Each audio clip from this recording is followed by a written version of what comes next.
నమస్తే, welcome to our voice. నేను journalist నవత. USAID ద్వారా భారత్లో క్రైస్తవ సంస్థలకు కోట్లాది రూపాయలు అందుతున్నాయని మీకు తెలుసా? మన దేశంలో అమెరికాకు గిట్టని ప్రభుత్వాలను పడగొట్టడానికి క్రైస్తవ సంస్థలను ఉపయోగించుకుంటున్నాయని మీరెప్పుడైనా ఊహించారా? విదేశీ నిధులు అందుకునే మత సంస్థలకు కేంద్రం ఎఫ్సిఆర్ఏ లైసెన్సులను రద్దు చేసినా ఆ సంస్థలు నిధులను ఎలా అందుకుంటున్నాయి? ఈ విషయం ఇప్పుడు ఎలా బయటపడింది? ఇప్పుడు చూద్దాం. తాజాగా అమెరికా అధ్యక్షుడు ట్రంప్ యుఎస్ఎయిడ్ ఫండింగ్ ని తాత్కాలికంగా నిలిపేశారు. ఆ సంస్థ ప్రధాన కార్యాలయంలోకి ప్రభుత్వంలో కీలకమైన వ్యక్తి అయిన ఎలన్ మాస్క్ ను రానివ్వకపోవడంతో యుఎస్ఎయిడ్ పై ఉక్కుపాదం మోపారు. దాదాపు 9,000 మంది ఉద్యోగులను తొలగించడానికి సిద్ధమయ్యారు. దీంతో ఆ సంస్థ కార్యకలాపాలకు సంబంధించిన అన్ని నిజాలు ఒక్కొక్కటిగా బయటకు వస్తున్నాయి. ఒక్క మాటలో యుఎస్ఎయిడ్ గురించి చెప్పాలంటే ప్రపంచంలో అమెరికాకు నచ్చని ప్రభుత్వాలను కూలదోయడానికి, ఆ దేశ నాయకులు డబ్బులు కుమ్మరించడానికి ఏర్పాటు చేసుకున్నదే ఈ యుఎస్ఎయిడ్. ఏ దేశంలో అయినా అమెరికాకు గిట్టని ప్రభుత్వం అధికారంలో ఉంటే అక్కడ ఉన్న స్వచ్ఛంద సంస్థలకు డబ్బులు అందజేసి వాటి ద్వారా ప్రభుత్వ వ్యతిరేకతను క్రియేట్ చేస్తాయి. ఫలితంగా రేజిమ్ చేంజ్ కి పాల్పడతాయి.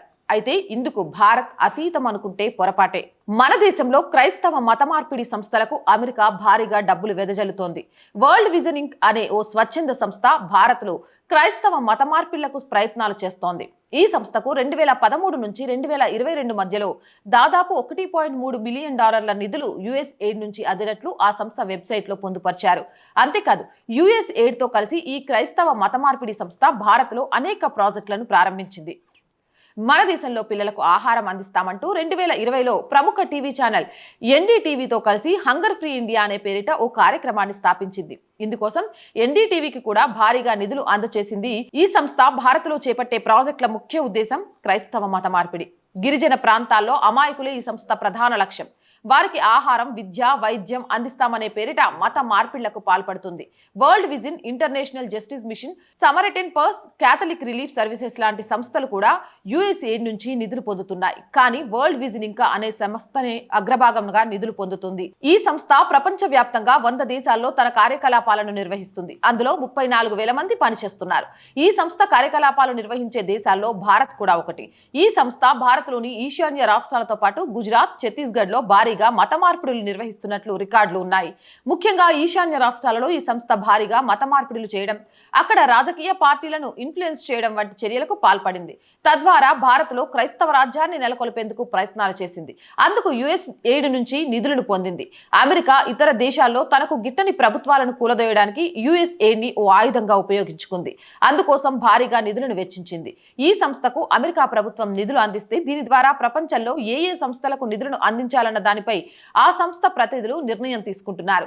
మరీ ముఖ్యంగా డెమోక్రట్లు అధికారంలో ఉంటే ఈ సంస్థ డీప్ స్టేట్ చేతుల్లో ఉంటుంది. అంటే జార్జ్ సోరెస్ చేతుల్లో ఉంటుందన్నమాట. గతంలో బైడెన్ అధికారంలో ఉన్నంత వరకు జార్జ్ సోరెసే ఈ నిధులను మేనేజ్ చేసేవాడు. ఏ సంస్థలకు ఈ నిధులను అందించాలన్న దానిపై ఆయనే నిర్ణయం తీసుకునేవాడు.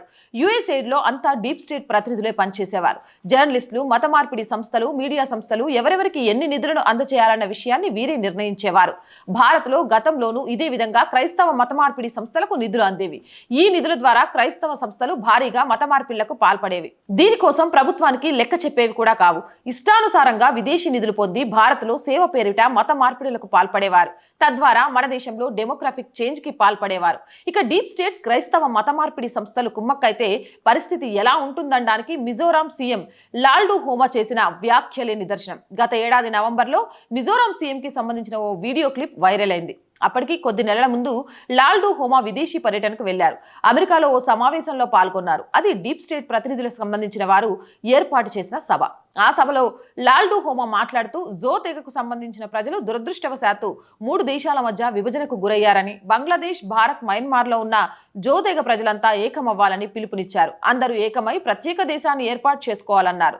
దేవుడి దయ వల్ల అది తొందరలోనే సాధ్యమవుతుందని ఆకాంక్షించారు. అంటే జో తెగకు చెందిన ప్రజలంతా ఏకమై ప్రత్యేక దేశాన్ని ఏర్పాటు చేసుకోవాలని బహిరంగంగానే, అది కూడా ఓ రాష్ట్ర ముఖ్యమంత్రి పిలుపునిచ్చారంటే పరిస్థితి ఎంత తీవ్రంగా ఉందో ఇట్టే అర్థం చేసుకోవచ్చు. ఈశాన్య రాష్ట్రాల్లో క్రైస్తవ జనాభా ఎక్కువ. బ్రిటిష్ పాలన కాలం నుంచే అక్కడ క్రైస్తవ మత మార్పిళ్లు ఎక్కువగా జరిగాయి.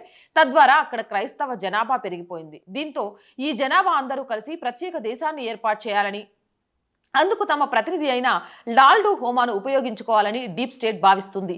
అందుకే క్రైస్తవ మత మార్పిళ్లు దేశ భద్రతకు పెను ప్రమాదం. దీనివల్ల డెమోగ్రాఫిక్ చేంజ్ ఏర్పడటమే కాకుండా దేశ విభజన కూడా జరిగే అవకాశం ఉంది. మరీ ముఖ్యంగా విదేశీ నిధులు పొందే క్రైస్తవ మత మార్పిడి సంస్థలు మరింత ప్రమాదకరం. కాబట్టి వీటిపై కేంద్రం వెంటనే చర్యలు తీసుకోవాలి. ఇప్పటికే ఎస్పీఆర్ఏ లైసెన్సులు కఠినతరం చేసిన మోదీ ప్రభుత్వం యుఎస్ఏడ్ నిధులపైన కూడా దృష్టి సారించాల్సిన అవసరం ఎంతైనా ఉంది. లేకపోతే ఈ దేశాన్ని కబలించడానికి, ఈ దేశాన్ని విచ్ఛిన్నం చేయడానికి, సేవ పేరుతోటి ఈ దేశాన్ని నాశనం చేయడానికి ఇలాంటి వాళ్ళు పనిచేస్తూనే ఉంటారు. ప్రభుత్వాలే కాదు, ఇలాంటి వాళ్ళ మీద ప్రజలు కూడా ఒక కన్నేసి ఉంచాలి. ఎక్కడైనా సరే మత ప్రచారం చేసినా, మన అవసరాలను అడ్డం పెట్టుకొని మత మార్పిళ్లు చేయడానికి ప్రయత్నం చేసినా వారికి చుక్కలు చూపించాలి. అవునంటారా కాదంటారా? కామెంట్ సెక్షన్లో పెట్టేయండి. మోర్ వీడియోస్ కోసం ఛానల్ వెంటనే సబ్స్క్రైబ్ చేయండి. నచ్చితే లైక్ చేయండి, షేర్ చేయండి, సపోర్ట్ చేయండి. చాలా మంది వీడియోస్ చూస్తున్నారు బట్ సబ్స్క్రైబ్ చేయడం మర్చిపోతున్నారు. Please subscribe our channel. మీరు చేసే ఒక్క సబ్స్క్రిప్షన్ మన ఛానల్కి చాలా బలం ఉంది అని చెప్పడంతో పాటు ఇంకా కొత్తగా ప్రయత్నం చేయాలి అనే మా ఉత్సాహానికి కొంత బలాన్ని చేకూర్చినట్టు అవుతుంది. కంటెంట్ బాగుంది అనిపిస్తే లైక్ చేయండి, షేర్ చేయండి. ఆర్థికంగా ఆర్ వాయిస్కి చేయూత నిలవండి. మీరు చేసే ప్రతి చిన్న సహాయం కూడా ఈ ఛానల్ని నిలబెట్టడానికి ప్రతి క్షణం తప్పిస్తున్న మాకు ఆసరాగా ఉంటుంది. కాబట్టి స్క్రీన్ మీద కనిపిస్తున్న గూగుల్ పే, ఫోన్పే నెంబర్కి లేదా అకౌంట్ డీటెయిల్స్ కూడా ఇచ్చామండి. ఆ విధంగానైనా మీకు తోచిన ఆర్థిక సహాయం చేయడం ద్వారా ఈ ఛానల్ని నిలబెట్టాలి అనే మా కలకు సహకారం అందించిన వాళ్ళు అవుతారు. వ్యాపార ప్రకటనల కోసం 8328500576 నెంబర్ని సంప్రదించండి. ప్రజా సమస్య ఏదైనా మీ గొంతుకను మా గొంతుకగా వినిపిస్తాం. 8328500576 నెంబర్కి వాట్సాప్ ద్వారా తెలియజేయండి. జై హింద్, జై భారత్.